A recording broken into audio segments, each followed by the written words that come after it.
warahmatullahi wabarakatuh. Alhamdulillahi rabbil alamin. Wassalatu wassalamu ala asyrafil anbiya'i wal mursalin wa ala alihi wa sahbihi ajma'in. Subhanaka la ilma lana illa ma 'allamtana innaka antal alimul hakim.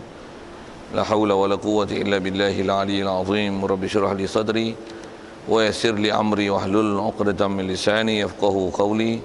Allahumma ta'alaina bi futuhil 'arifin bik. Allahumma ja'alna minal ladzina yastami'una al-qawla fayattabi'una ahsana. Allahumma 'allimna mimma jahilna wa anfa'na bima 'allamtana wa zidna ilman nafi'a ya rabbal alamin. Qala Syekhul Musannif rahimahullah ta'ala wa nafa'na bihi wa bi ulumihi fid dharain. Amin. Kita di muka surat 76 maksudnya percayakan malaikat. Tak masuk lagi tak? Masuk dah. Jibril. Kata Musannif rahimahullah ta'ala,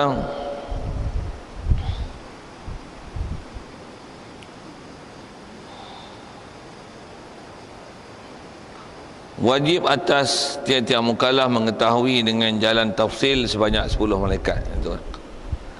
Dan sekalian, pertama sekali marilah kita rasakan syukur, terima kasih kepada Allah Ta'ala. Kesyukuran pertama sekali nikmat hidup yang masih Allah Ta'ala beri. Syukur banyak-banyak kita dapat Islam, mak ayah kita Islam, maka Islamlah kita. Syukur banyak-banyak juga yang Allah Ta'ala lembutkan hati kita dan lorongkan kita ke majlis-majlis ilmu. Dengan itu dapat kita faham ajaran yang dibawa datang oleh Nabi kita Muhammad sallallahu alaihi wasallam dan dapat kita membenarkannya.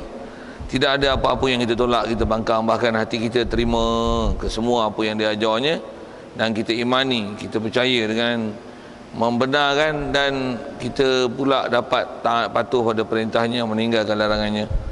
Jadi kelembutan hati yang Allah beri gitu, dan dengan dijadikan hati kita boleh membenarkan apa saja perkhabaran yang dibawa datang oleh Nabi kita Muhammad sallallahu alaihi wasallam, apatah lagi sampai boleh tahap pada patuh taat perintahnya, meninggalkan larangannya, itulah dikatakan iman. Syukur juga lapang masa kesihatan yang masih diberi, hidayat taufik masih dikekalkan, dengan itu dapat kita hadir solat maghrib berjemaah di malam ni. InsyaAllah kita manfaatkan masa yang ada meneruskan bacaan kitab kita daripada kitab Risalah Tauhid, insyaAllah. Kita dalam masjid, marilah kita nak iktikaf sama-sama. Kalau tak niat lagi, jadi pastikan kesengajaan kita tu, kita meniatkan kita berada dalam masjid ni adalah semata-mata untuk mencari ridha Allah atas nama iktikaf. Lafaz niatnya saja aku iktikaf dalam masjid ni kerana Allah Ta'ala. Kata Musannif rahimahullah ta'ala, jadi asal kita nak bicara ni masih dalam bab malaikat, yang kaedah asal dengan apa yang terdekat kita bicara, dia nak sebut nisbah angka malaikat. Tidak ada angka yang kita boleh berpegang berapa sebenarnya angka yang sebenarnya bagi malaikat. Cukup dengan kata malaikat ni ramai.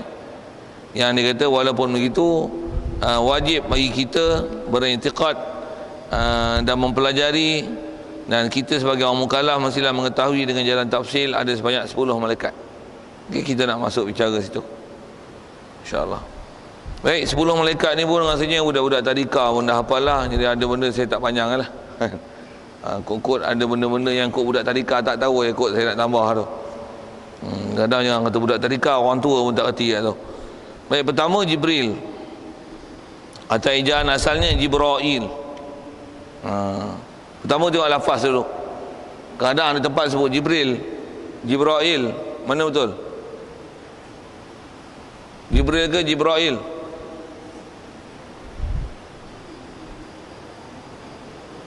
Tu saya kata budak-budak tadika tak tahu, orang tua pun tak tahu. Masyhur dengan riwayat-riwayat, kalau kita belajar qiraat dan sekalian, memang ada lafaz Jibril, Jabril, Jibrail. Semua lafaz tu datang. Jadi maksudnya betul belaka lah. Jadi kita sebut Jibril dengan ejaan ni Jibrail, betul belaka. Dalam Quran sebut man kana aduwwal li Jibril, tu Jibril. Jibril ni Jibrail. Memang ada kira baca man kana aduwwal li Jibrail. Ada kira baca itu. Ada kira baca mangkana aduwal di Jibril, Jibrail. Seingat saya itulah antara lafaz yang ada lah. Tapi nak kata dari segi berbeza lafaz tu memang ada sebut dengan kepelbagaian macam tu dalam bahasa lafaz Jibril. Jadi kalau orang kata bukan Jibril lah, Jibrail. Orang ni kata bukan Jibrail lah, Jibril. Ada belaka? Siap. Baik, Jibril ni umum kaedah yang disebut ulama, dan tugas besar dia adalah membawa wahyu daripada Allah Ta'ala, ambil daripada Lauh Mahfuz, bawa wahyu kepada Rasul, dan para Rasul juga kepada Nabi. Tidak ada pembawa wahyu melainkan hanya tugas yang membawa wahyu ni Allah Ta'ala berikan pada Jibril semata-mata. Tidak ada Nabi Rasul yang didatangi malaikat, melainkan pasti malaikat itu atas nama memberi wahyu, dia ialah Jibril, tak ada hal lain. Baik, itu yang sedia maklum kita dengar. Kalau ada sikit tambahan itu, begitu juga antara kerja Jibril Allah Ta'ala jadikan adalah menurunkan musibah ke atas mereka yang membuat maksiat. Jadi antara kerja Jibril adalah merosakkan, membinasakan umat-umat ataupun kaum yang derhaka pada Allah Ta'ala. Itu khususnya sebut ke kaum. Macam mana pun umum istilahnya, apa-apa musibah dan bencana, pelakunya adalah Jibril. Pelakunya Jibril. Tsunami, siapa? Jibril. Gempa bumi, siapa? Atas nama musibah itu, bala, bencana. Tebuh bila bahasa orang putih disaster ke apa ke adik-beradik tu, siapa pelaksananya kalau nisbah malaikat? Jibril. Yang kisah kaum Nabi Lut, orang Ta'ala perintahkan sodok negeri Sodom tu kan, tempat mereka yang buat maksiat, lelaki sama lelaki tu, yang perintah sodok negeri Sodom tu, naik ke langit, terbalik kan, lepas tu jatuh kan balik ke bumi. Tung! Jibril. Pekikan malaikat yang tiupkan angin putih meliung, sab'a layali wa samaniyata ayyam, 7 malam 8 hari, 7 malam 8 siang berterusan putih beliung. Wa amma adu kaum ad, Allah Ta'ala hancurkan dengan cara gitu. Yang menurunkan bencana tu Jibril. Bayang tuan, putih beliung 20 saat pun hancur. Ni 7 hari 8, 7 malam 8 hari, sab'a layalin wa samaniyata ayyam, 7 hari, sab'a layalin, 7 malam 8 hari. Putih beliung kan, hancur. Nanti Allah Ta'ala sebut kejadian putih beliung kaum Ad tu, kanahum ajazu nakhlin khawiyah. Kamu lihat mayat manusia ni bergelimpangan, habis tercabut semua anggota. Bayang kan, 7 hari 7 malam 8 hari. Jadi habis kepala badan tercabut semua, tangan kaki tercabut semua. Kanahum ajazu nakhlin khawiyah. Orang Ta'ala buat bandingan tu macam mana ajazu nakhl, macam mana perdu-perdu pokok tamar yang kena putih meliung, habis pokah tu, waktu buah-buah tamar dia dengan dia punya tu habis tercabut daripada pokok dia, bersepai kena putih meliung tu. Jadi asal nak bicara siapa yang pelaksana dia, pelaku dia? Jibril. Yang kisah kaum Lut tu lagi kan, perintah sodok tu yang masyhur sebut dalam tafsir. Sodok tu Allah Ta'ala perintahkan supaya hancurkan dia. Antara Jibril buat, macam mana perintah Allah Ta'ala?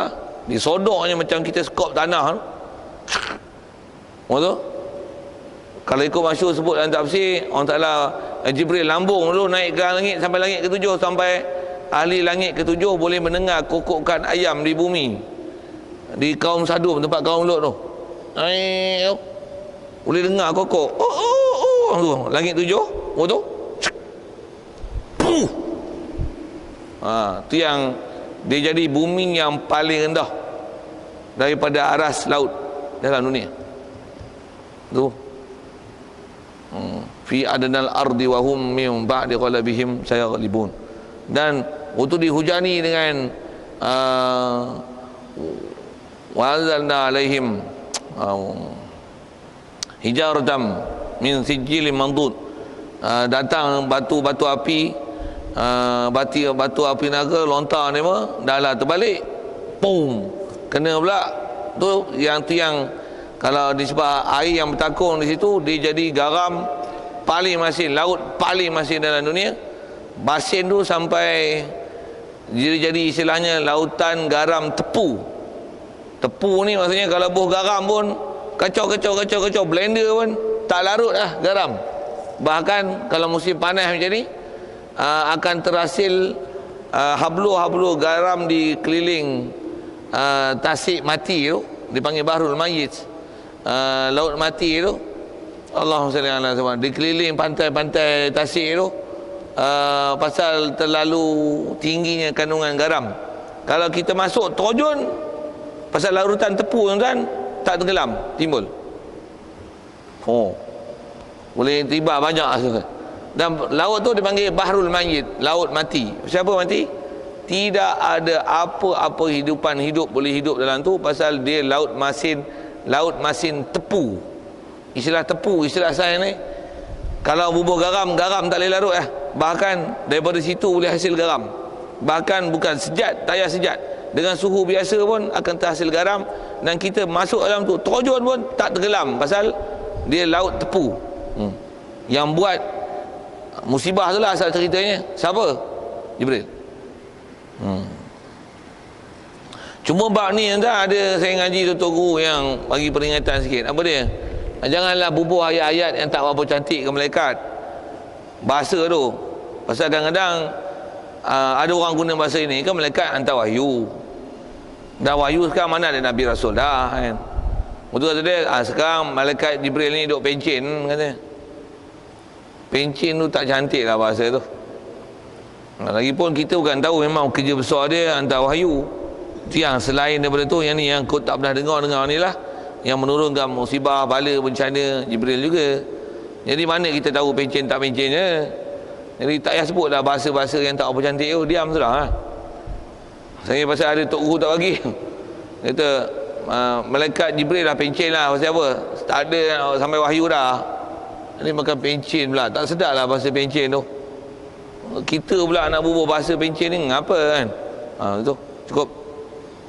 Kaedah asal saya nak sebut ialah tentang bahasa pencin tu, pasal kaedah kita belajar dalam bab-bab akidah ni, siapa-siapa yang datang dengan ajaran akidahnya, mengajar kita memuliakan, mengimani mereka dan membesarkan mereka, nama-nama mereka tidak boleh disebut di atas jalan untuk mendown standardkan dia. Ayat dia macam tu.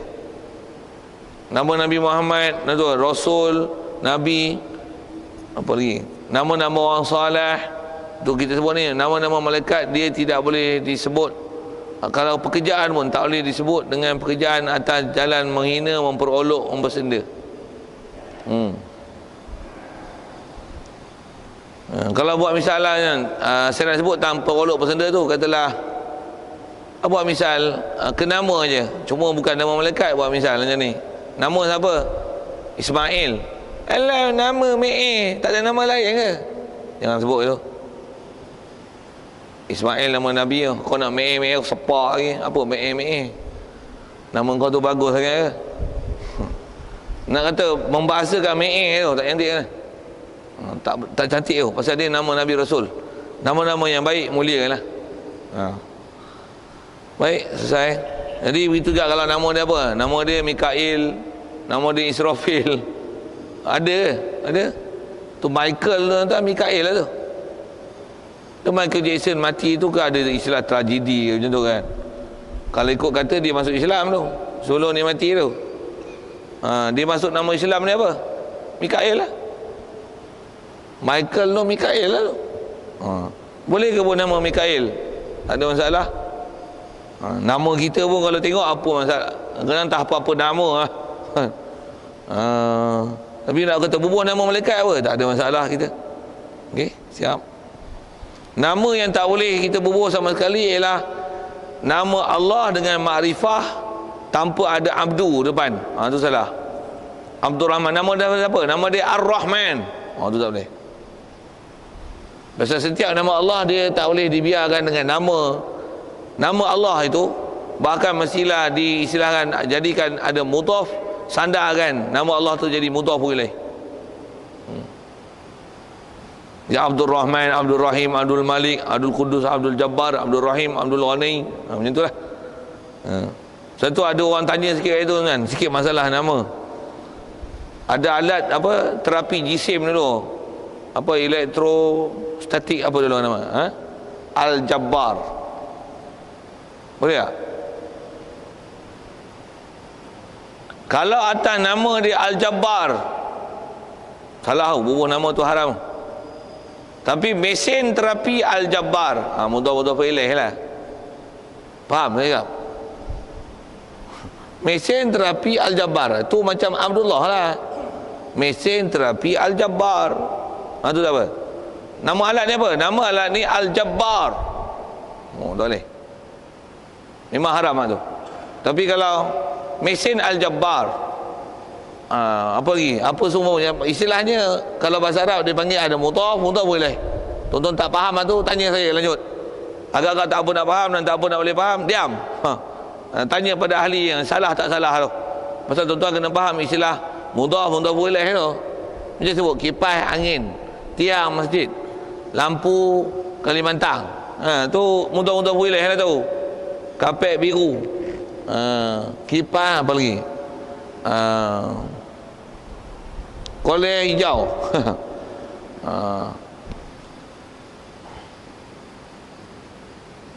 Ridak koko, seroban putih. Tu mudah-mudah boleh lah tu. Ni mesin Al-Jabbar, tak apa.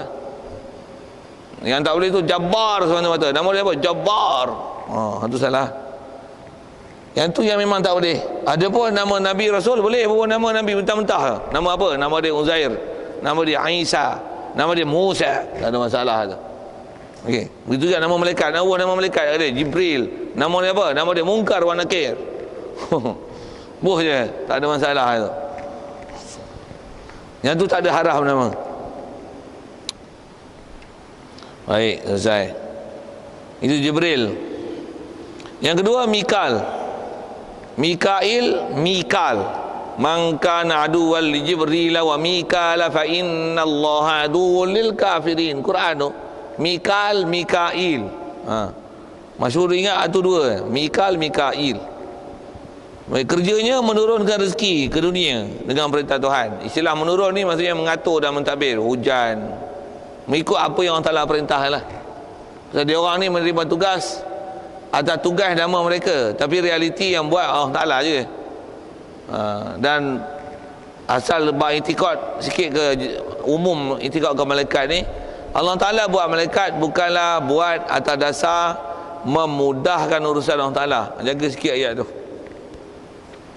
Allah Ta'ala tak ada istilah-istilah dia buat sesuatu, dia ambil manfaat atas diri dia. Subhanallah. Jadi dia buat malaikat untuk relax sikit diri dia, tak payah mengurus. Subhanallah. Bahkan jangan tak tahu, bila buat malaikat sekalipun yang mengurus malaikat tu siapa? Yang menggerakkan malaikat, yang membuat urusan malaikat, Allah lah yang membuat urusan malaikat.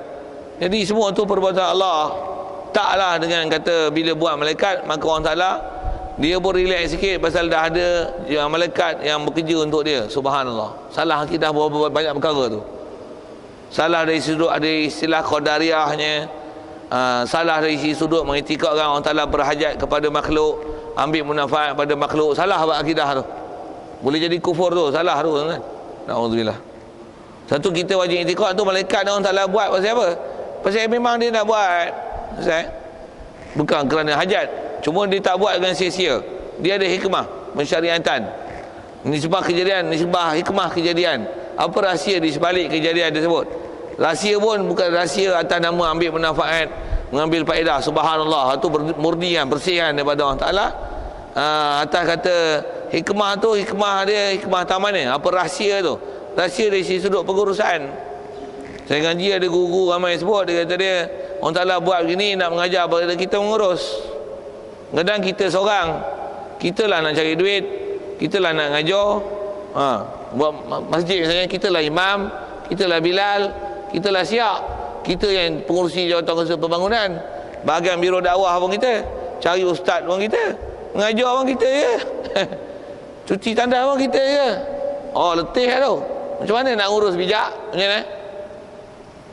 Bagi lantik. Ini bahagian dakwah, ini bahagian keceriaan, ini bahagian pembangunan. Cuma kat kita ada manfaat. Allah, dia cuma mengajar prinsip mengurus.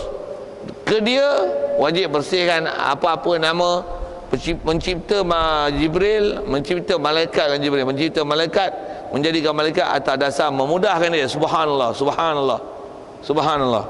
Bersihkan itikad itu daripada Allah Ta'ala. Baik.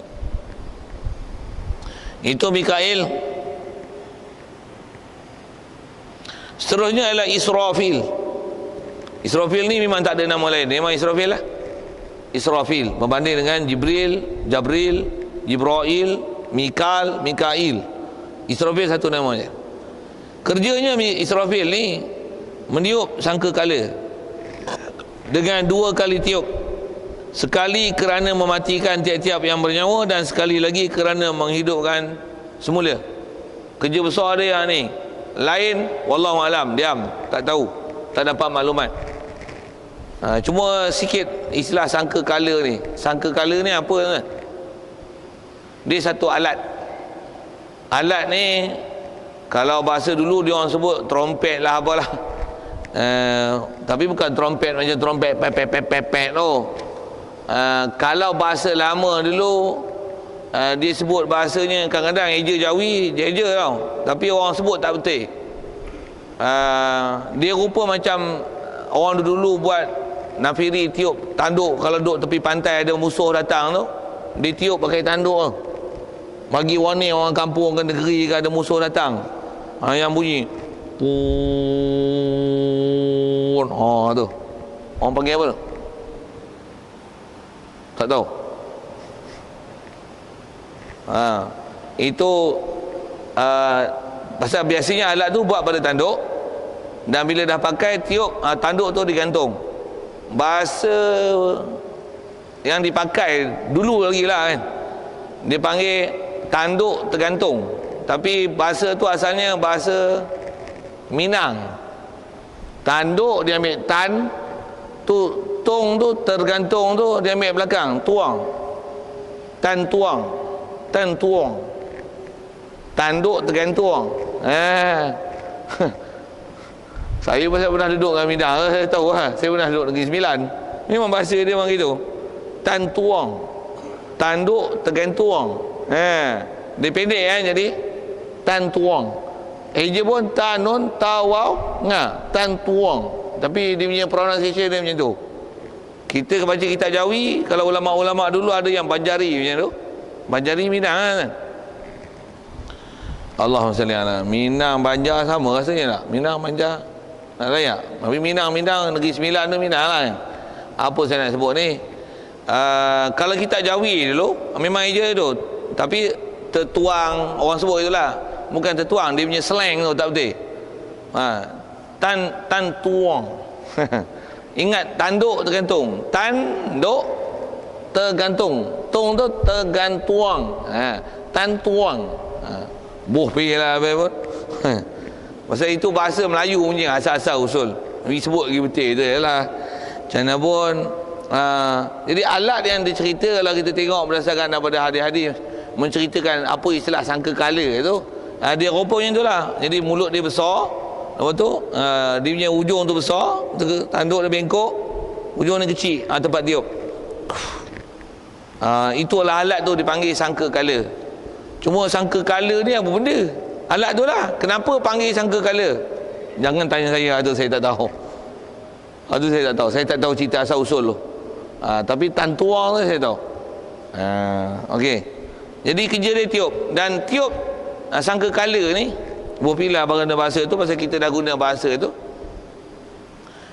Malaikat Israfil dia tiup sekali. Quran sebut menceritakan bagaimana suasana tiup tu, sama ada tiup untuk musnah alam ataupun tiup menghidupkan semula. Sikit syarahan di situ. Selalunya kadang-kadang orang cerita tiup sangkakala macam mana? Tiup panjang tu, gulung habis semua. Cerita lebih kurang itulah kan. Tak betul cara menghuraikan cara tiup. Saya tiup dalam Quran sebut macam ni, yang antara nas sebut, yang saya belajar untuk guru syarah ayat Quran ni. Dengar, saya nak syarah lagi, tapi dengar ayat Quran tu bunyi macam mana. Fa idza nufikha fi suri nafkhatun wahidah. Apabila ditiupkan pada sur tu sangkakala lah. Sebut ditiup pasal yang meniup mestilah Israfil. Tiup macam mana? Nufikha nafkhatun wahidah. Sekali tiup. Macam mana sekali tiup tu? Bukan tarik nafas panjang-panjang.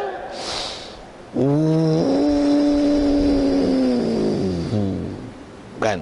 Okey. Macam mana? Sekali ya. Wes. Itu istilah bahasa Arab nafkhatun wahidah. Yang tu yang hikayat dalam Quran, cerita hari kiamat macam mana?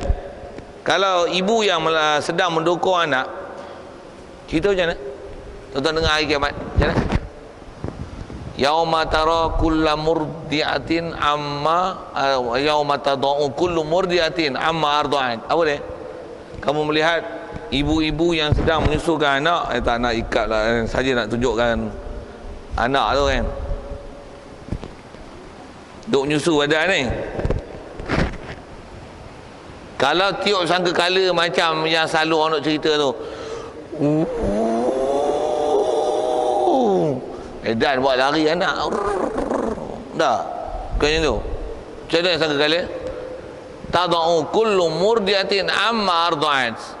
Anak yang dia sedang susu, dia akan tadau, apa? Letak je, terlepas. Terlepas siapa terlepas? Pasal tiup tu sekali je. Pum. Hari kiamat Israfil tiup je. Pum. Macam mana anak ni?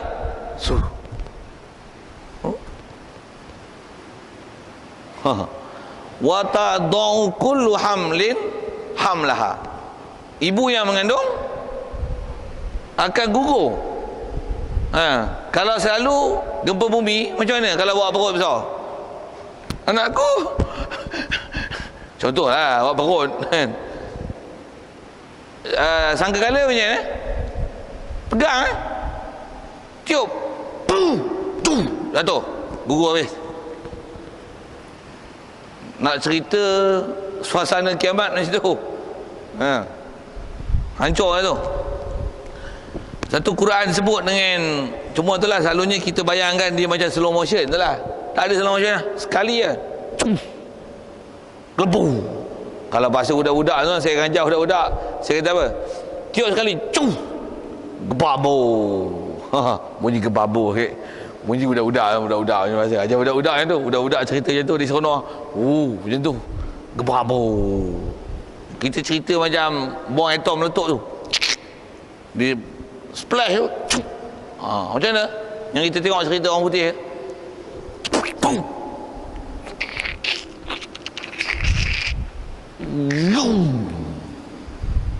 tu. Yang tu pun kita tengok hebat. Takkan Israfil tiup apalah asal tu. Bagi faham Quran dengan uslub macam mana bahasa Quran, faham bahasa Arab, mau faham betul. Saya ngaji tu, ngaji nahwu kan, Tok Guru ajar. Nafkhatun wahidah tu sekali tiup itu lah. Kalau tiup, kalau kita sebut darabtu Zaidan darbatan wahidah, aku pukul Zaid sekali, macam mana? Dah. Tu sekali pukul, sekali tiup macam mana? Macam ada abuk ke apa? Tu nafkhatun wahidah. Nafkhatun wahidah. Macam tu kot. Asal cerita tu, cerita Israfil tu lah, macam mana meniup tu, yang kalau dalam Quran menceritakan cara tiup. Dan bila tiup tu yang faizan nujum mutumisat, bintang terus hilang cahaya. Bumi macam mana? Wa idzal ardu muddat wa alqasma fiha wa takhallas. Bumi semua akan muntahkan kandungan dia. Cupu. Habis. Apa seumpama tu? Idza sama'un syaqqat wa azinat li rabbiha wa huqqat wa idzal ardu muddat wa alqasma fiha wa takhallas.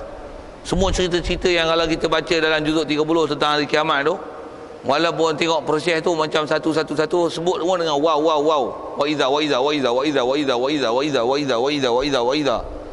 Kalau uslub dia tu, format dia tu, idza jawab, ada syarat dia jawab. Bila berlaku macam ni. Jadi nak menunjukkan proses dia sangat cepat.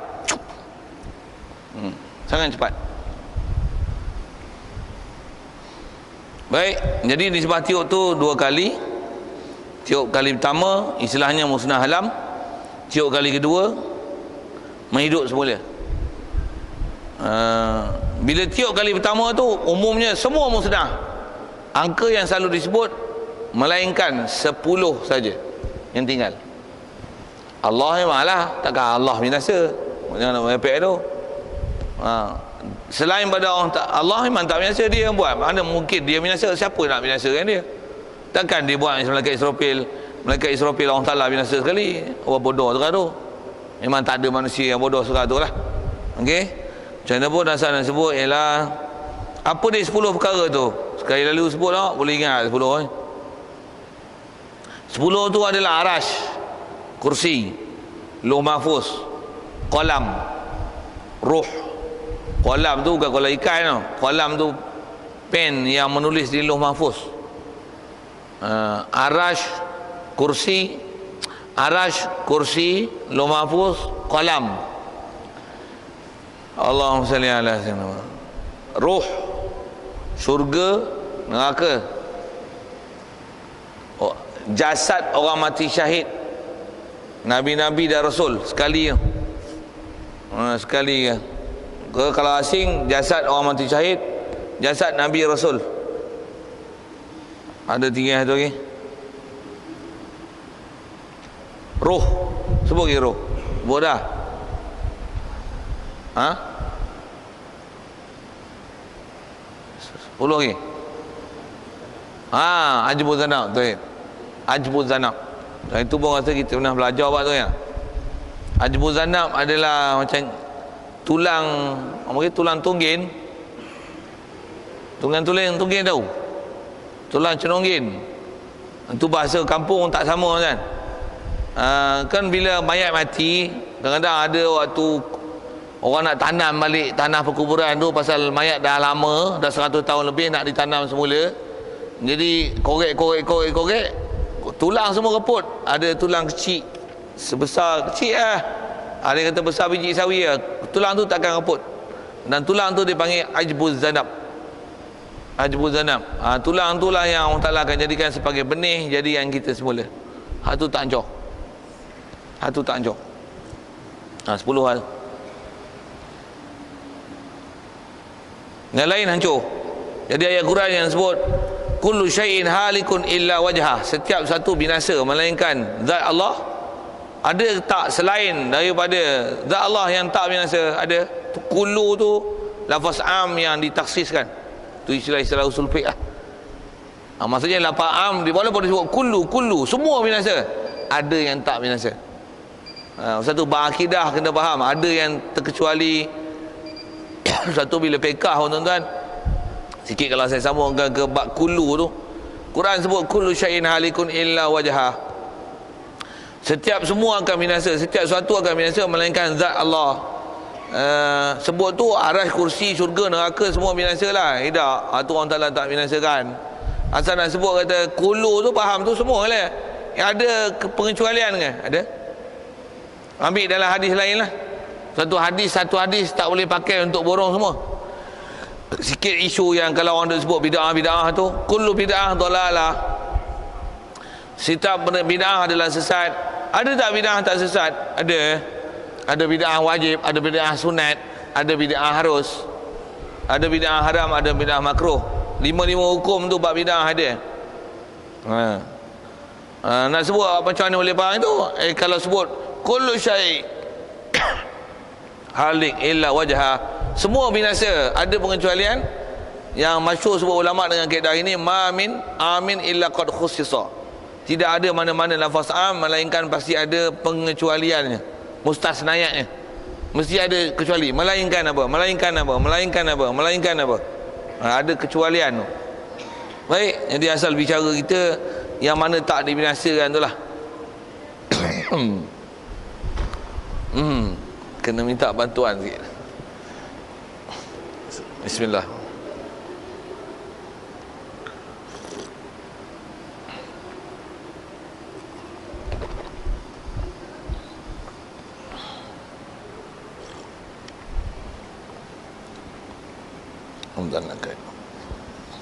Baik, itu Israfil.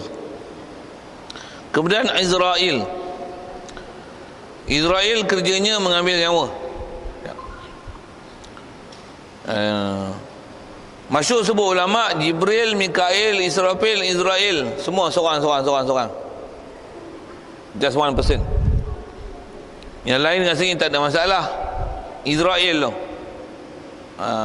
tak mana masalah. Ada orang tanya ini, macam mana seorang mati Afrika, satu kat Jepun, satu kat Australia, serentak lah tu mati, dan ke dia pergi.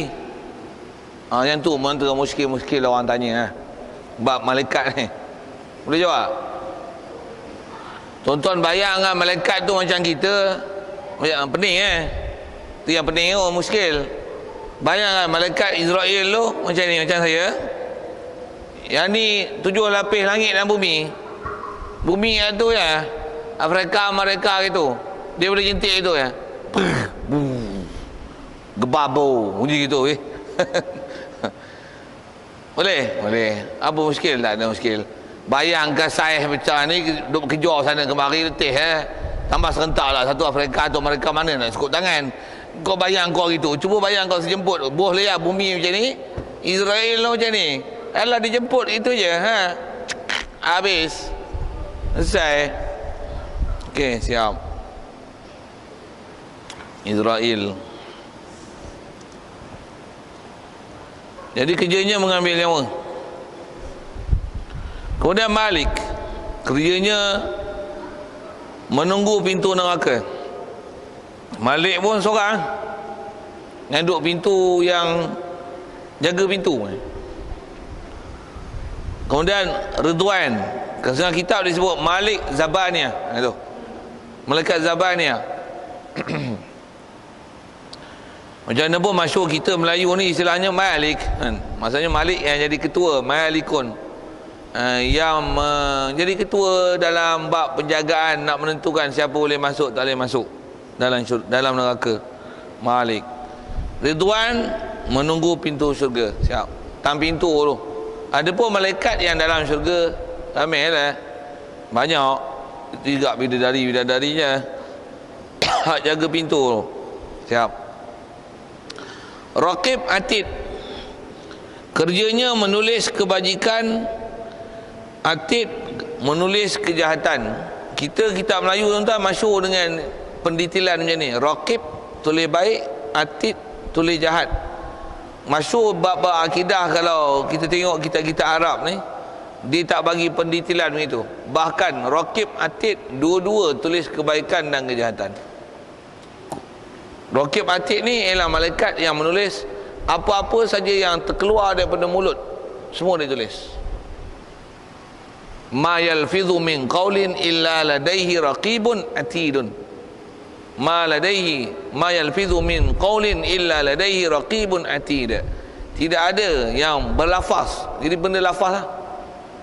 Benda yang terlafaz daripada mulut seorang, tidak ada yang terlafaz melainkan pada lafaz itu Raqib Atid. Maksudnya Raqib Atid dua orang, dua-dua tulis. Masyhur dalam kitab-kitab Arab, dia tak spek kan, Raqib baik tulis baik, Atid jahat, tak. Bahkan setiap kataan kita dua saksi menulis Raqib Atid. Tentulah sikit. Macam mana pun di atas kata duk pegang Raqib Atid ni, satu tulis baik, satu tulis jahat, ada rosak akidah ke? Dia tak rosak pasal tak nafi, cuma kerja tu dia tak mengikut yang jumhur sebut. Patutnya dia tak spek satu baik satu jahat, bahkan kedua-duanya menulis apa saja yang terkeluar pada mulut. Dengan bahasa lainnya, apa lapas terkeluar pada mulut kita pasti dicatat oleh Raqib Atid. Kalau ada pun, kalau atas pendapat yang beza macam ni, dia bukan pendapat jumhur lah, dia pendapat hanya sebagian ulama. Tapi kita dah masyhur tu, masyhur dah tu, tulis baik, tulis jahat. Allahumma salli ala sayyidina. Dan tulis baik, menulis apa yang terkeluar pada mulut ni, dia apa saja yang kita sebut, sama ada yang disengaja ke tak sengaja pun, masyhur sebut dalam kitab-kitab ulama, dengan dikaitkan tulis tu hatal anina fil marad, sehingga orang yang mengerang masa sakit sekalipun akan ditulis. Kita adui pun, sepak-sepak batu adui, adui pun tulis. Ya, kalau adui itu panjang, aduh, kalau eja Rumi itu ADUIIDOOOI, aduh, berpila dengan bahasa itu. Maksudnya tak pernah ada yang istilahnya tercuai menulis walaupun satu huruf, satu harakat, apa yang terkeluar pada mulut, sama ada sengaja tak sengaja, ditulis semua. Apa yang dilapas semua ditulis. Dia tak ada selected, semua tulis. Yang tu yang cerita dalam Quran. Bila kita buka buku Sultan Amalan ni, memang cerita dalam surah Kahfi tu, ma li hadzal kitabi la yughadiru saghiratan wala kabiratan illa ahsaha.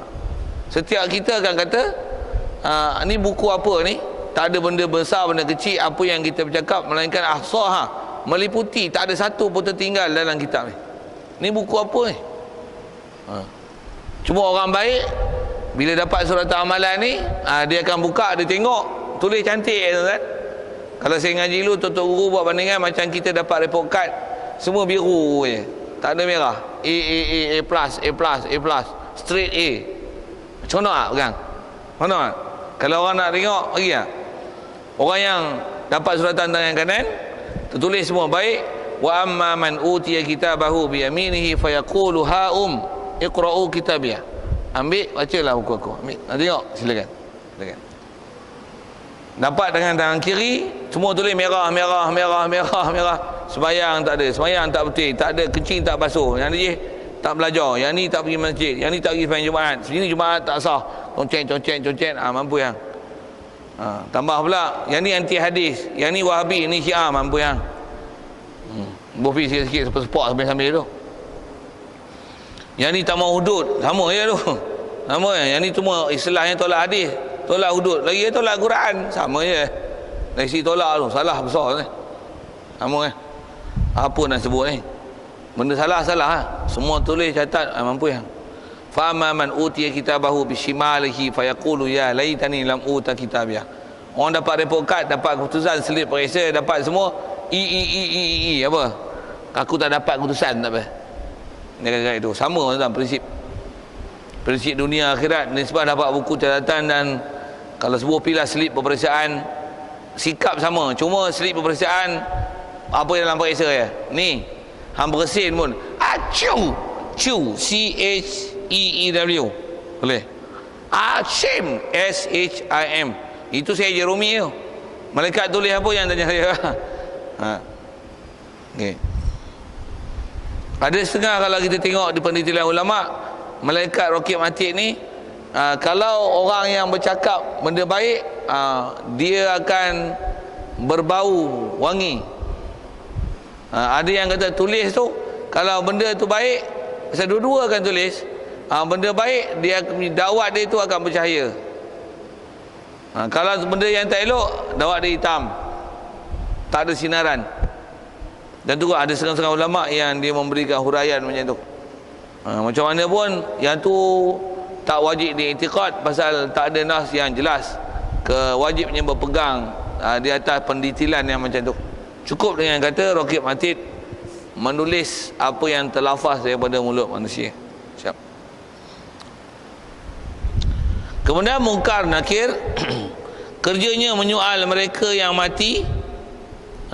Begitu juga Nakir, kerjanya menyoal mereka yang mati. Dua-dua tu combine. Satu, Raqib Atid combine. sekali, Munkar Nakir komen sekali. Begitu juga Munkar Nakir pun macam mana? Masyhur sebut ulama juga just 1%. Munkar Nakir tu 1%, maksudnya sekali lah, satu-satu lawan betul Munkar dan Nakir tu. Tak ramai, maksudnya seorang. Itu kalau kata dalam kubur mati serentak, macam mana nak tanya ramai-ramai? Alah, impun ramai-ramai tu tanya, marah kau kali, siap. Itu ayat-ayat nak menghilangkan kemuskilannya. Siapa-siapa muskil, tanggung macam mana nak bagi tak muskil tu. Pasal tak mustahil untuk berlaku soal tu, walaupun dalam keadaan ramai-ramai sekali. Dan bila ramai-ramai tu, masing-masing akan menjawab hal masing-masing, dan dia berbeza antara satu sama lain. Lain kubur, lain kubur, lain apa yang diterima. Setiap orang terima mengikut apa balasan dia, tanpa mengganggu dan mempengaruhi siapa di sebelah, walaupun duduk sebelah kubur, walaupun mati berpelukan. Satu baik, satu jahat. Orang baik ialah dapat balasan baik, nisbah dalam kubur, alam barzah. Orang jahat adalah orang jahat, walaupun mati berpelukan. Pasal nisbah mati ni, roh duduk istilahnya alam barzah, umumnya istilah alam kubur. Tetap akan ada soal Munkar Nakir, dan ada istilah nikmat dan azab dalam kubur.